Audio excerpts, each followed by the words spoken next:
দেখো এটাকে আমরা কি বলছি, এটাকে আমরা বলছি মাল্টিমিটার। ওকে, একটা মাল্টিমিটার দিয়ে আমরা কী চেক করতে পারি? ব্যাটারি মানে সেটা কি চেক করবো? ব্যাটারি কি চেক করবো? ভোল্টেজ চেক করবো না? তাহলে ব্যাটারি ভোল্টেজ মানে সেটা হচ্ছে কি ভোল্ট, এসি ভোল্ট না ডিসি ভোল্ট জানতে হবে আমাকে। তাহলে ব্যাটারি সবসময় কী হয়, ডিসি ভোল্ট হয়। তাহলে আমরা এখানে দেখতে পাচ্ছি এখানে মাল্টিমিটারের অনেক কিছু এখানে কিন্তু আমার সংখ্যা দেয়া আছে। ওকে, এখানে কিন্তু মেনশান করা আছে যে আমি কোন জিনিসটা মাপলে আমার মাল্টিমিটারের পজিশনটা কোথায় রাখতে হবে। তাহলে প্রথম আমি দুটো জিনিস দেখাই, যে এসি ভোল্ট আর ডিসি ভোল্ট। তাহলে আজকে আমরা মাল্টিমিটারের ইউজটা জানবো, কোনো চেকিং করবো না, ইউজটা কী করে করতে হয় সেটা জানবো। তাহলে এখানে আমাকে প্রথমে জানতে হবে যে এই মাল্টিমিটারের এসির আর ডিসির আমি আইডেন্টিফিকেশান কীভাবে করব। এখানে দেখো ভি বলে একটা লেখা আছে, দেখতে পাচ্ছ ভি বলে লেখাটা? দেখো একটা ভি বলে লেখা আছে। তাহলে এই ভি এর পাশে একটা দেখো পালসের মতো একটা কাঁপানো একটা চিহ্ন দেওয়া আছে, মার্কিং করা আছে। এই ভি এর পাশে মার্কিংটা করা থাকে মানে এটাকে আমরা বুঝবো হচ্ছে এসি কারেন্ট, অর্থাৎ ভোল্ট এসি। আর দেখো নিচেতে একটা ভি বলে দেখো একটা লাইন দিয়ে একটা ডট ডট করা আছে, সেটাকে আমরা কি বলছি? Volt DC. তাহলে আমরা যখন এসি কারেন্ট চেক করব তখন এই জায়গা থেকে যে পয়েন্টগুলো দেওয়া আছে সেখানে ধরবো, আর যখন ডিসি চেক করব তখন এখানে ধরবো। এবার সেই আমাদের সংখ্যাটা কি কি দেখো, এখানে এসি ভোল্টের এখানে দেখো একটা এখানে গ্রিন একটা সিম্বল দেওয়া আছে, গ্রিনের পাশে লেখা আছে 200 মানে 200 ভোল্ট, আর একটা আছে 600 ভোল্ট।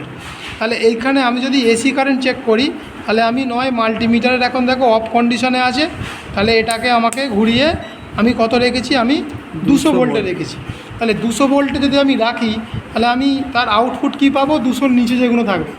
কিন্তু আমাদের যে বাড়িতে যে লাইটগুলো জ্বলে সেগুলো কত ভোল্ট থাকে? 220 ভোল্ট, 220 ভোল্ট ও 220 আমরা 220 ভোল্ট থাকে। তাহলে 220 ভোল্ট আমি কি এইখানে রেখে চেক করতে পারবো? পারবো না, কারণ আমি তো 200-র মধ্যে রেখেছি। তাহলে আমাকে 200-র বেশি রাখতে হবে। তাহলে 220-র বেশি রাখতে গেলে এখানে পরের পয়েন্ট কি দেখাচ্ছে? 600। তাহলে এটাকে আমাকে কিন্তু 600-এ রাখতে হবে। 600-এ রেখে আমাকে চেক করতে হবে। চেক করার নিয়ম আছে, দেখো এখানে দুটো প্রোব আছে, ঠিক আছে, এখানে দুটো প্রোব আছে। এবার আমি যদি দেখি এখানে দেখো কী কী দেওয়া আছে, এখানে 10 অ্যাম্পস দেওয়া আছে, এখানে কমন দেওয়া আছে, এখানে ভোল্ট রেজিস্ট্যান্সের চিহ্ন দেওয়া আছে, আর মিলি অ্যাম্পিয়ার দেওয়া আছে। তাহলে আমি যদি মিলি অ্যাম্পিয়ার চেক করি এখানে চেক করব, আর নচেত আমার কিন্তু আমি বেশি হলে এখানে রাখতে হবে। তাহলে কমন সবসময় ব্ল্যাক কর্ডটা কিন্তু কানেকশান থাকবে। এইবার তুমি কি চেক করতে চাইছো তার উপর ডিপেন্ড করে এই প্রোবটা কিন্তু লাগানো হবে। এখন ধরো আমি কি চেক করছি, ভোল্ট। তাহলে ভোল্ট হলে আমি কোথায় রাখবো, আমি তাহলে এই পয়েন্টে রাখবো, ঠিক আছে। এই প্রোবের আমি যদি দেখি এখানে দেখো দুটো আমার কাছে কিন্তু পয়েন্ট আছে, একটা ব্ল্যাক একটা রেড। তাহলে আমি যদি এখানে এসি ভোল্ট চেক করি তাহলে আমাকে নিউট্রালটা এখানে দিতে হবে আর ফেজটা এটা দিতে হবে। তাহলে আমি এখানে কত রাখছিলাম, 600। তাহলে যদি আমি 200 ভোল্টের কোনো নিচে কোনো ভোল্টকে মাপতে যাই তাহলে আমি এখানে কত রাখবো, 200 আমি 200 রাখতে পারবো। তাহলে এটা হচ্ছে এসি ভোল্ট চেক করার নিয়ম। এখন আমি যদি ধরো আমি ডিসি ভোল্ট চেক করব, তাহলে ডিসি ভোল্ট চেক করতে গেলে এখানে চিহ্ন দেওয়া আছে, দেখো ডিসিটা দেখতে পাচ্ছ, এখানে ডিসিটা দেখো, এখানে ভোল্ট ডিসি বলে এখানে কিন্তু একটা সিম্বল দেওয়া আছে, ভি দেওয়া আছে। তাহলে ভি এর পাশে একটা দাঁড়ি দিয়ে ডট ডট করা আছে, তার মানে এটা হচ্ছে ডিসি। ডিসির মধ্যে দেখো যে সাদা যে মার্কগুলো দেওয়া আছে, সাদা হোয়াইট কালার। তাহলে কত কথা পাচ্ছি, প্রথমে দেখো লেখা আছে 200 millivolt, 2 volt, 20 volt, 200 volt, 600 volt.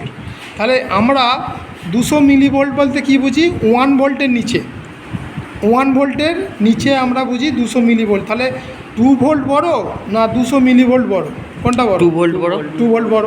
তাহলে তার মানে 2 ভোল্টটা বেশি। তাহলে আমি যখন আমাদের যে গাড়ির ব্যাটারিটা আছে সেই ব্যাটারিটা কত ভোল্ট, একটা ব্যাটারি কত ভোল্ট, কত ভোল্ট ব্যাটারিটা, আমাদের গাড়িতে যেটা টু হুইলারে যে ব্যাটারিগুলো ইউজ করা হয় সেটা কত ভোল্ট হয়, সেটা হচ্ছে 12 ভোল্ট। কিন্তু অ্যাম্পসটার উপর নির্ভর করে ব্যাটারি সাইজটা হয়। তাহলে আমি যদি এখন বলি আমি এখানে একটা ব্যাটারি আছে, এটা হয়তো ডেড, আমি ব্যাটারিটা একবার আমি চেক করে দেখতে চাই যে ব্যাটারিটার ভোল্টেজ আমার কী দেখাচ্ছে। তাহলে মাল্টিমিটারে আমি কোন জায়গায় তাহলে এটাকে আমি সেটিং করব? আমি তো জানি না। তাহলে মাল্টিমিটারে আমাকে সেটিং করতে গেলে আমায় কোথায় করতে হবে? 20 ভোল্টে। কেন রাখলাম? কারণ আমার ব্যাটারিটা কত ভোল্ট? 12। তাহলে 12 ভোল্ট যদি ব্যাটারি হয় তাহলে আমাকে 12 ভোল্টের বেশিতে আমাকে রাখতে হবে। তাহলে এখানে কিন্তু 2 ভোল্টের পরে কত দেখাচ্ছে? 20 ভোল্ট। তাহলে আমাকে 20 ভোল্টে সেটিং করতে হবে। 20 ভোল্টে সেটিং করে এই দুটোকে ধরো, কোনটা পজিটিভ নেগেটিভ দেখো। এটা পজিটিভ দেখাচ্ছে, এটা নেগেটিভ। এই রেডটা কী হবে? পজিটিভ, আর ব্ল্যাকটা হচ্ছে নেগেটিভ। ধরো একবার আমরা আমরা আমরা এখানে এখানে আমাদের রিডিং কি দেখাচ্ছে দেখো, ভালো করে ধরো একবার। টাচ করো, ওই মেটালে টাচ করো, মেটালে টাচ করো, চেপে ধরে দেখো, দেখো এখানে 0.27 এরকম কিছু রিডিং দেখাচ্ছে। তার মানে আমি দেখতে পারি যে এর ব্যাটারিটার একদম 1 ভোল্টও নেই, বলা যায় পুরো ডেথ হয়ে আছে। ঠিক আছে, আমরা যদি অন্য কোনো ব্যাটারি আমরা চেক করি তাহলে সেই ব্যাটারিটা কিন্তু আমরা যদি ভোল্টেজ ভালো থাকে তাহলে কিন্তু আমরা সেটা কিন্তু দেখতে পাবো যে ব্যাটারিটা অ্যাকচুয়ালি কত ভোল্ট আমার কাছে থাকবে। ওকে, তাহলে এটা দিয়ে আমি কী চেক করলাম?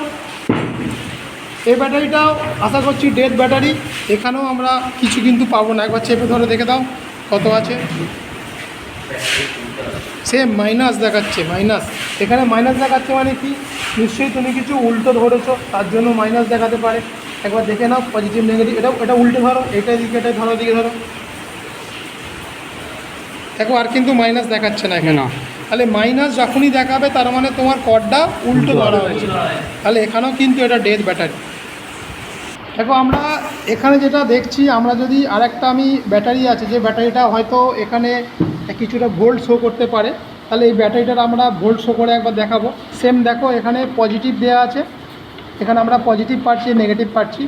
এই টার্মিনালের উপরে আমরা ধরতে পারি, আমরা এই উপরে ধরো, উপরে ধরো পজিটিভ নেগেটিভ। এখানে আমরা দেখো এখানে কত শো হয় আমার এখানে